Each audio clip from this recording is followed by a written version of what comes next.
Café a la Mafia es una productora fantasma que experimenta con sonido espectral en un universo paralelo fuera de la realidad holográfica que proyecta una ficción aparente dentro de un caos controlado por fuerzas oscuras amparadas bajo mensajes falsos de amor y unidad.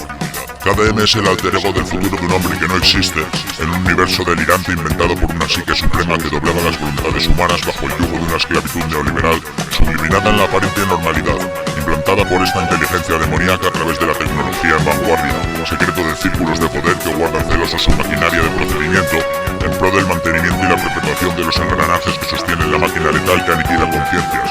Algunas de estas conciencias regresaron del núcleo de la matriz después de infiltrarse en el cerebro central que lo ordena todo. Impunes o no a esta hazaña, alcanzaron un estado consciente de desconexión y hoy viven confinados para revelar la verdad a todos los que inexorablemente trascenderán a lo que la máquina determinó como concepto de muerte en sus conciencias manipuladas de forma artificial.